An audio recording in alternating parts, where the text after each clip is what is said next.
Hi everybody, I'm Bill Sanders and this is Watch Art Sci, the art and science of watch collection. At the 2018 SIHH show that we talked about last week, something else happened that I thought was pretty interesting and you might find interesting yourself. Philippe Dufour, who is one of the premier watchmakers in the world today, made a video, or somebody made a video of him going around looking at watches, and he chose 5. And today what I want to do is to take a look at those 5 and discuss what it is about those 5 watches that Philippe Dufour found worth noting, saying, hey, this is a good watch. Now, there are thousands of watches at the show, and so let's take a look at these 5 and talk about them. The first one that we're going to look at is the A. Longenzoom triple split. Dufour referred to it as a triple rattrapant, and it is. That's another way to think about it. And what's triple about it? Well, on a normal split second or rattrapant, the second hands are, one is in front of the other. It looks like one second hand. And then when the chronograph function starts, or the timing function starts, the 2 hands stay together and they go around. And then one of the pushers is clicked, and one of them stops, and the other one keeps on going. Now, the reason for this is so that multiple events can be timed at the same time. Up until now, the only measure that they've had has been the second hand. And here, what you have is a triple split. If you look carefully, I don't know if you can see it or not, but the hands, all of the hands on the watch, on the 4 o'clock and 12 o'clock subdials, one is silver and one is blue. And on the 2 sweep hands that are in the center seconds, also one is silver and one is blue.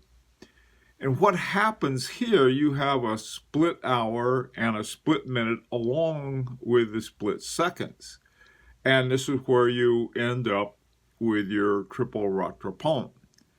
This is not easy at all. Very complex type of operation. Now, this is one, I think, of 2 watches that have the kind of complexity, and yet they have the dial is able to simplify this very complex operation, namely the triple rattrapant. The second watch that Dufour selected as ones that he thought were very interesting is the IWC Tribute Paul Weber edition, 150 years. This is a 45 millimeter, pretty good size watch, with the IWC caliber 94-200 running it. And from the back, you can see the way in which the plates have been cut away on the dial, and you can see it from the back. The other thing too that that's very important to me, I think, and also most people who really appreciate fine watchmaking, is notice how the dial and not the dial, but the movement, the size of the movement, the size of the case are very close. You don't have these little movements inside of a great big case. Here's a movement that was made for this watch, and 45 millimeters, you got a nice big movement to work with. And what it is it's actually one of the really first digital watches in this sense that you have at the top, you have the hours pop up, and then you have below that you have the minutes, and then you have a little sweep hand for your small seconds at the bottom. And to me, it's a beautiful design. It's pure Art Deco that in so many ways, the fonts, everything else about it, and the general design. It's a beautiful watch. And again, here you have this theme of simplicity is running through these choices in one way or the other. And this was a very nice one by IWC. I've criticized IWC on other occasions for using some movements other than ones that they produce themselves. But boy, I tell you, when they do it, they really do it right. And this is one that I think is done right. This next one is interesting in a lot of ways. This is by Romain Gauthier, and the name of the watch is the Insight micro-rotor. Now, this first came out as a man's watch, but at the SIHH, there was one for women. And one of the things that he did was to decorate the rotor with diamonds, which I thought was really neat. And you can see it there. It's on the left side, and also on the left side of the watch. It looks like a little half disc. And then if you look right down the middle, you have the hour dial, the minute, or the seconds, and then below that you have the balance wheel. That you can see all of the balance wheel right through the watch. If you turn the watch over, again you can see the elements of the movement with a really beautiful. And again, this is going to its complexity with simplicity, and the only parts are the ones that are needed.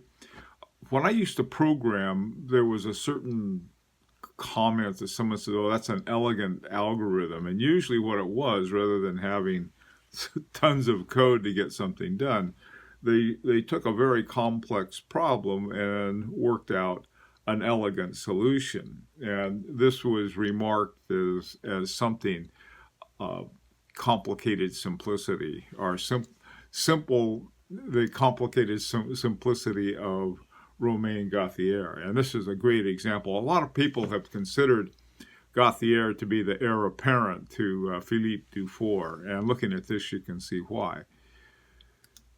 This next one, now at first glance, this they refer to it as three bridges. It's got three bridges on the front and two more on the back.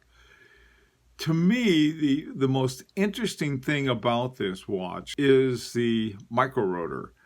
The micro-rotor is on a co-axial with the barrel. In other words, the same axle that the barrel is on, so is the rotor. And this is, to me, one of the more ingenious solutions to a rotor. Rather than having to have a separate space and taking up areas that you can use for the movement, for other aspects of the movement, they put the rotor, it's on the same axle with the barrel. To me, it's a brilliant move. The rest of it is highly skeletonized, and it's looking at the movement you can certainly see it. This is another, to me, I'm not crazy about skeletonized watches, but I do appreciate something within a skeletonized watch that shows you some kind of ingenious solution to a mechanical problem. This next one is the last one. This is the fifth one that he had, and this is another A long and I know I'm not saying it correctly. I try. This one is very, very interesting, and it's also the second Lange that Dufour picked. By the way, too, when asked which watch that he would choose that was under $10,000, he had Nomos. Nomos has this another watch with the same kind of simplicity that Dufour is famous for, and he likes it in other watches. And here, this is something from the 1850 homage to Walter Lang. And what it is, if you look at it for just a second, you'll see, wait a minute, it's got a center second and then a subdial with a second. Well, the center second is a jumping second, and the small seconds are a sweep, are a continuous one. Now, what happens in the larger jumping second, in the center second, is about 1:30, 2 o'clock, you can see there's a little pusher. And that pusher is for you can push the button and the jumping seconds will stop. And so what you can do, you can time things that way. Now this goes back to 1815, all right, a long time ago. And in it, what you have is sort of the forerunner to the chronograph. It doesn't pop it back to the beginning point, but you've got this jumping second, and then you say, well, I'm going to stop this and time something. Jumping seconds are perfect for doctors taking pulses, by the way. A lot easier to count with them. And on the back, you have the typical Lange type of finishing, beautiful finishing, very elaborate with the engraving on the the escapement cock.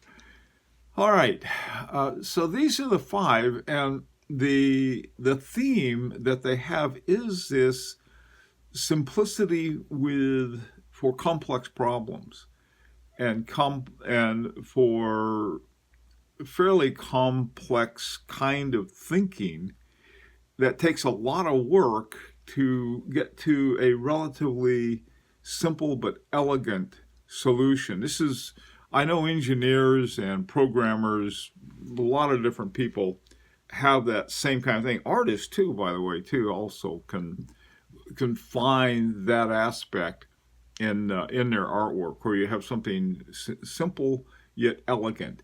And I think that in these watches you can see it.